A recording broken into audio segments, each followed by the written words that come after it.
The title just switched from Wildly Obama to Buy Campfire. Because now you look like my campfire. Okay, everybody. In case you wondered, discuss technology over the campfire. Exactly. It's like it works somehow. I was gonna go, and that's a much better title than Why the Obama. The reason we were going with the Why the Obama title initially is because we were planning to do this right when the State of the Union started. And Leo came on an hour early and pointed out he doesn't have a DVR. He does not live in the 21st century. He has to actually watch the State of the Union when it's on. Now, you're going to be watching it. You're going to be watching it via YouTube streaming, at least, right? not the old analog TV bit or something, or. I could show you my TV if you don't believe that. right over there. It's analog. Okay. It's just, somebody in the 21st century without a DVR doing tech news. Hey, I mean, technically, I don't use my TV, so. Yeah, I'm DVRing it. Regardless of politics and everything aside, it's always important to pay attention to what Congress, the Senate, and the executive branch are doing. It does directly affect you. Okay, what do we want to start with? There's so many goodies here. Okay, yes. The actual name of the story was a hell freezes over and explodes. Duke Nukem Forever is actually coming out. May 3rd is the release date. Yeah, this has been flooding the web with like people. Who was it? Was it you? Was it? There's somebody I've been talking to who actually does have one of these early, long time ago Duke Nukem Forever receipts. No, they actually have it. They actually pre-ordered Duke Nukem Forever. I'm like, it's not me. Is it you, James? Or I forget who it is. I've never played Duke Nukem. Okay, yeah. It's like I didn't think it was either one of you. Y'all were a little young. This is one of those. It's been coming and coming and coming and coming. Everybody, including myself, is just in this state of that's not really coming. We know it is because this is different. This is Company X bought Company Y, and all the legal shit has already been straightened out. The little tug of war has already happened.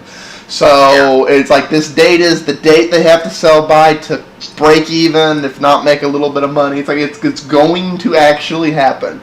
It's just, people started pre-ordering this thing 10 years ago. Apparently it won Best Vaporware 3 years on Yeah. It's like,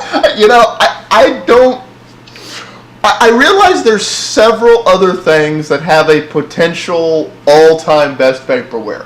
Windows, Half-Life 2, StarCraft, not the original, but all the supposed sequels, and so on and so forth. But, I think from now until sometime in the 28th century, Duke Nukem Forever just kind of takes the cake.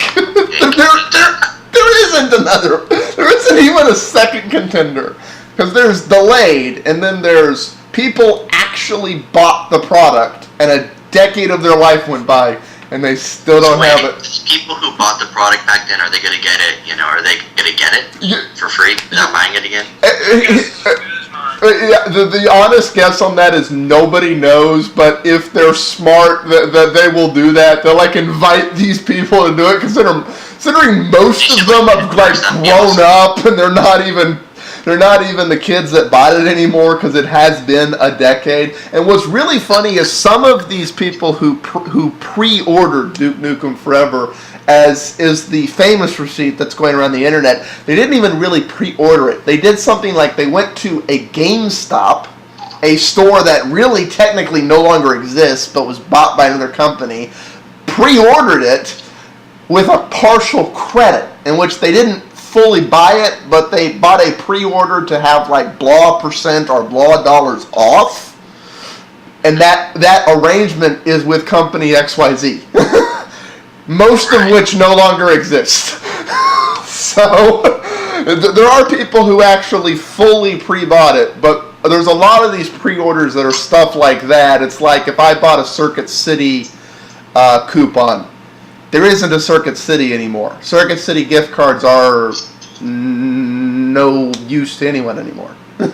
Or am I thinking of CompUSA? No, it's Circuit City is the one I'm thinking of. Wait. CompUSA died. Circuit City, I think you're correct.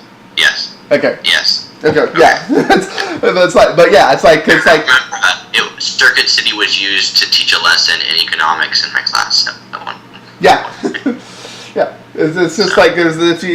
So those people I really feel sorry for, and honestly, Duke Nukem Forever, as well as a couple other games, is the primary reason I refuse to pre-order games of any kind. Because you have no guarantee that the game is ever going to actually come out. It's a pre-order, so you do so at your own risk. And this is the other reason, like, well, you have to buy the lifetime commitment before you can actually ever play the game. No! Just not doing it. Do we have anything else to say on that rather unwitting bombshell, or are we ready to move on? Well, I don't know anything about that, so let's switch off to something I know about. Okay. I just think it's funny that it's finally coming out. Yeah, yes. The whole interweb is in a state of aftershock, denial, as it were. What? Huh, really? It still get delayed. Where is it? Where is it? What, the Duke Nukem one? Oh, the Duke. Okay, never Yeah, mind. yeah, no. It's like you pick the next story.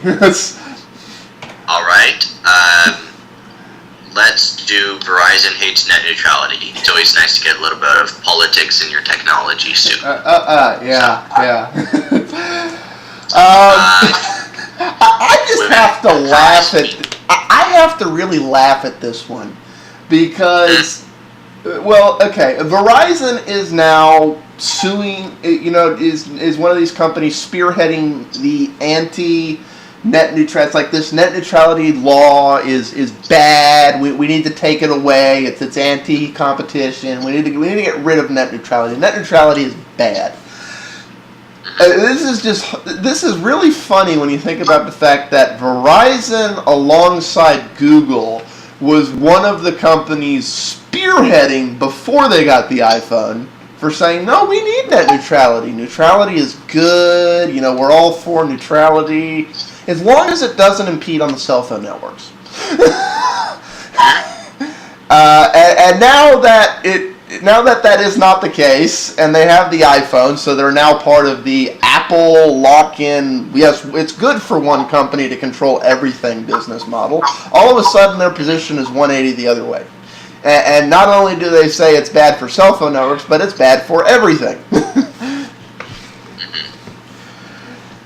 Do we think that has anything to do with them joining the cult of Apple, or is that just they honestly thought lobbying for it while being against it for the cell phones would convince that Washington that, okay, yeah, because they're meeting us halfway, we'll draft the law that way? That's... Well, I don't know. I just think that all telecoms are a little bit evil. And I think that,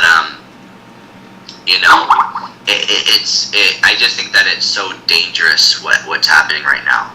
People don't care enough about, they don't realize how important net neutrality is. Well, see, but the thing is, they've kind of de facto always had it, and that there's been these cat and mouse games in the United States, and that ISPs have said, oh, we're going to cap your bandwidth, but we're going to cap it way over your current usage, and we're going to block some ports, but the geeks know about this thing called port forwarding, so we'll have this real cat and mouse thing, and really it's the geeks who are using the things we're blocking, so it's not like it's not. Grandma isn't using torrents unless she has a geek kid, or grandma is a geek.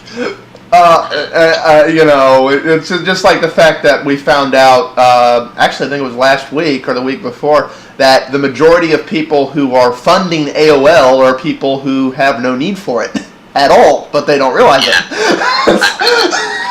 That is the telecom industry right there. But it's not just that. It's just people don't know. They don't realize how the internet works. Well, no, it's like, here's the thing. They will begin to realize how valuable net neutrality. This is human nature, to be honest. Like, people realize maybe I should preserve this thing that keeps the electricity working. People realize that that's important when they go to turn on the light switch and the lights don't come on and there isn't any electricity left. And they're like, "Oh, you mean we actually needed a power plant? I thought the electricity just was magical and came." And then, of course, it's too late. People will realize how important net neutrality was to them when everything that is not done over the internet right now, over the course of the next 10 to 50 years, switches to internet and IP-based protocols. Because, like it or not, good or evil, right or wrong, no matter geek, non-geek, there's a paradigm shift going on in technology right now in which everything is being done over internet-style protocols and things. News feeds, television, encyclopedia, your kids' books for kindergarten, all of this stuff is moving over to this paradigm. People are going to realize how important net neutrality is when that paradigm shift is beginning to finish and they realize that all the rights, liberties, and just kind of assumed things that they somewhat had by de facto all of a sudden aren't there anymore, and they have to fight to get them back. That's when when the consumer and end user as a whole is gonna realize how important that is. I agree. It's sad, but it's the unfortunate reality. To go back, and they're not. I don't even know if it might take so long because there's so many things that companies can offer. If net neutrality is not there, they could offer stuff for so much cheaper. Well, it's not that they're asking. It's not that they're so much offering it for cheaper. It's that there isn't any competition of any kind, and that one of the great things about the internet as it stands now is now we're a poor example of this, but with not much more investment. Really, I haven't really put any money into doing the content here, as is obvious by the glitches aside, the other shit. I got hosted a server, not doing other shit. But as technology stands today, really, the cost to open a radio station or television station or anything like that is about $50,000. It's $20,000 to $50,000. It's not a lot of money.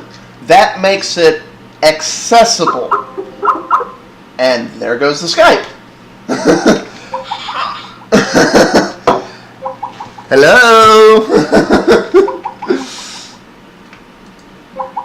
Before I leave, because I'm going to have to be leaving soon.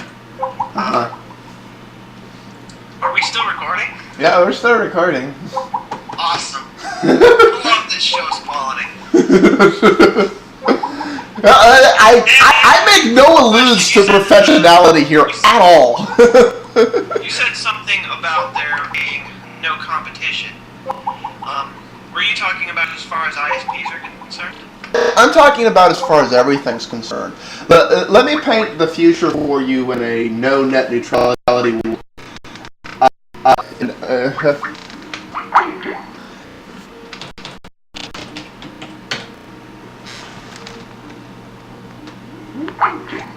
In a no-net neutrality world, the reality we'll actually wind up with will be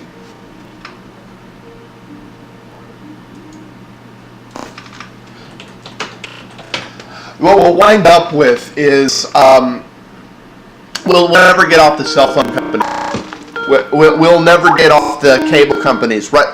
With net neutrality, if they're not providing the best product, switch the echo. Alright.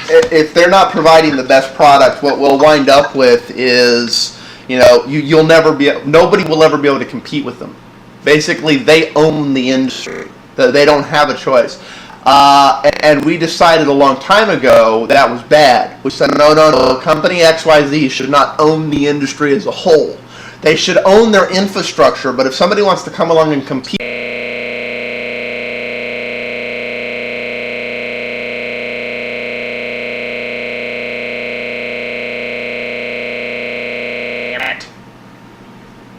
yeah,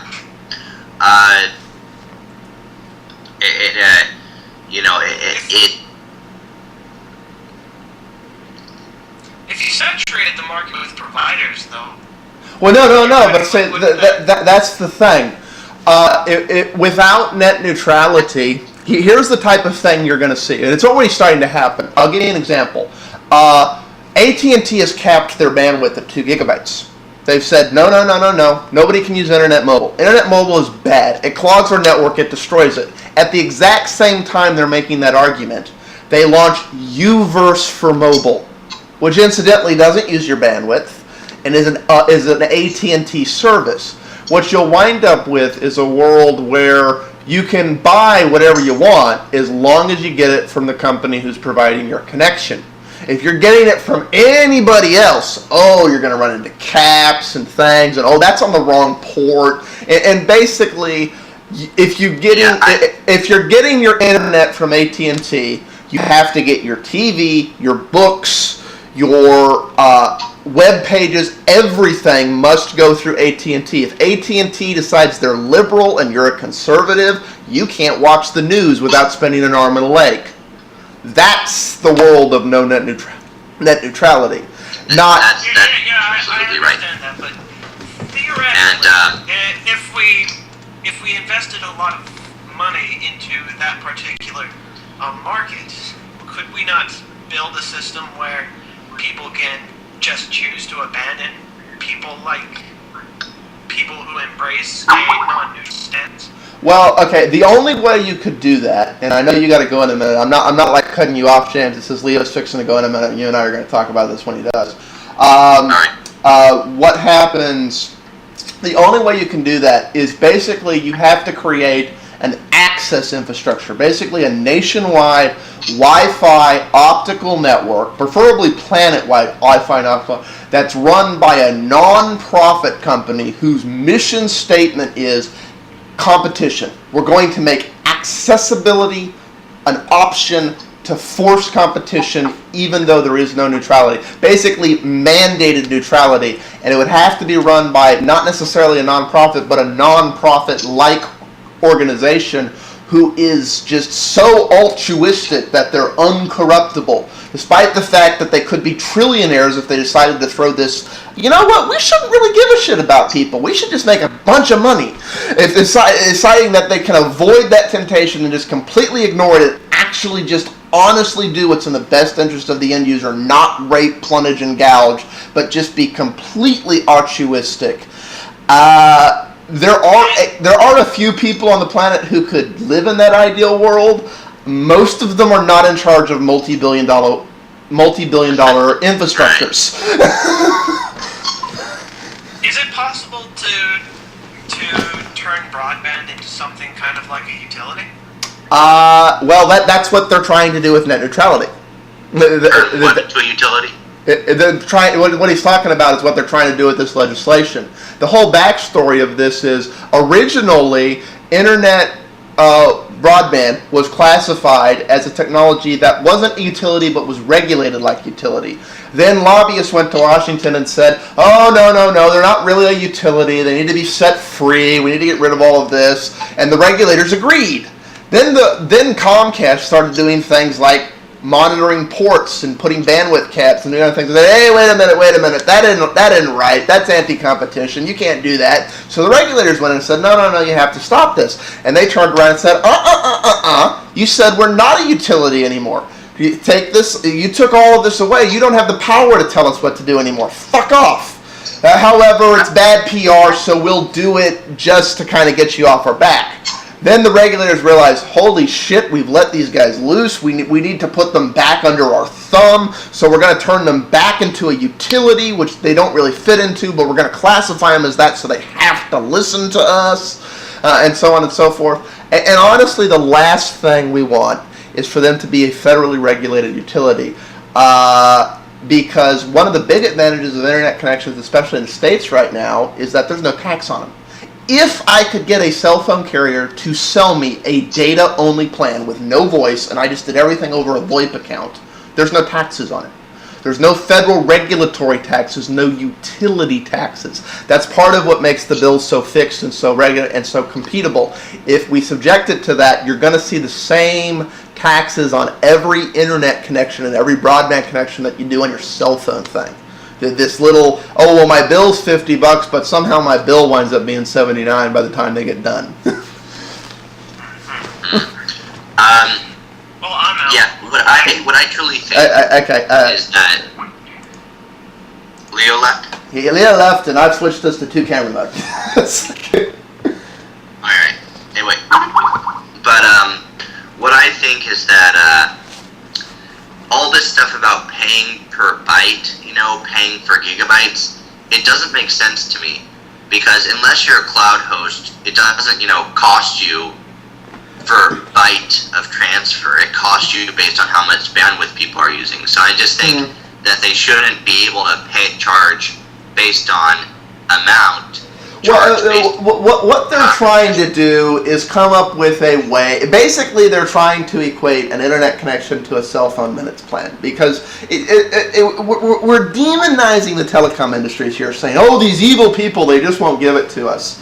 But the reality is there is infrastructure cost here. It does cost money to provide an internet connection. They did invest in that copper infrastructure. We want them to invest in an optical infrastructure. So and that costs money to build. So I'm not saying they shouldn't be able to charge and they shouldn't be able to sign. But like you're saying, the way the technology works, it's more a load at this time limit than a bandwidth limit. And really what it should be is, okay, this city has 2 million people in it. The total bandwidth to go around is this much. Let's break it up into 3 or 4 tiers. And of course, the larger pipe is more valuable real estate, therefore it's going to cost 3 or 4 times as much. And the lower tier pipe, which we're going to make at least half the pipe, well, that's less valuable real estate, so we're going to do that at, divided by the 2 million people, and our cost to maintain the infrastructure, plus some profit, plus some other crap. And that's how this should be built. I agree. However, what you're getting into is something that the telecom industries and the cable industry and everybody doesn't like, because the business model for those industries, including the radio industry, the television industry, the phone industry, the people who run the telecom infrastructure, their business model has been, there's this great scam. I invest money in building an infrastructure. It pays for itself in 3 to 5 years. I do the absolute minimum upkeep maintenance while charging for the maximum and then a shitload more. And it's just all pure profit for me. I make 1,000% profit margin for something I did 50 years ago with minimal maintenance. That is, they don't want to give that business model up. And net neutrality forces them to, because the reality is if they gouge me, I go somewhere else. It's because somewhere else is going to go, I don't need to make $1,000 on every $100 I invest. I'm fine with making $150 to $300 on every $100 I invest.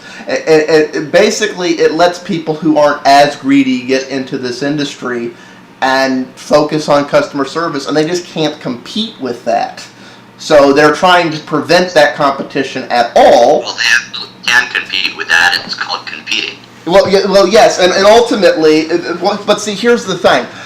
In the telecom industry, despite the deregulation of the phone, well, actually the phone industry is a perfect example of that.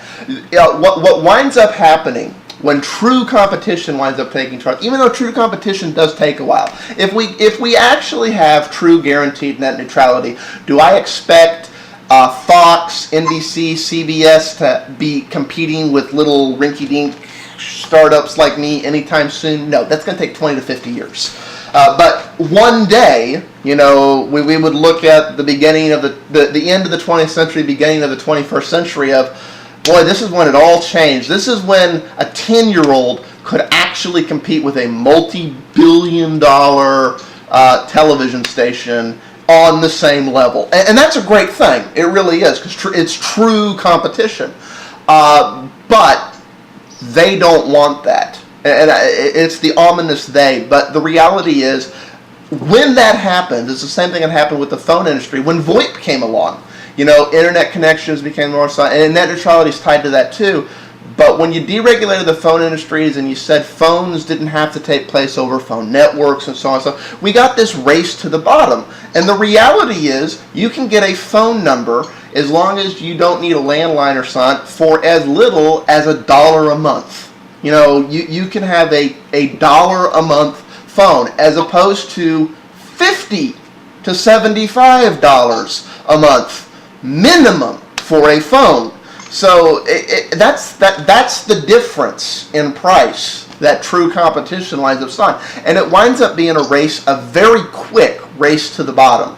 And you can only be so cheap. There's only so cheap it can be. It's a sacrifice of minimum standards versus minimum price.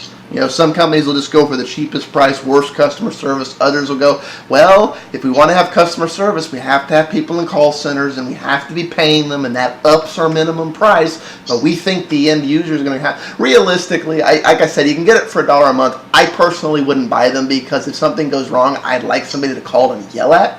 And those run about $20 a month right now. But $20 a month is a lot better than $50 to $75 a month. Right. Yeah. It is. So it's and the easiest way to prevent that race to the bottom is to prevent the competition. It's just that's how you do it. It's good business. It's a lose-lose for the end user, but it's good business. This will not happen overnight. It will be given up kicking and screaming for all of the reasons we just said, because there's just way too much money in not allowing it. Way too much.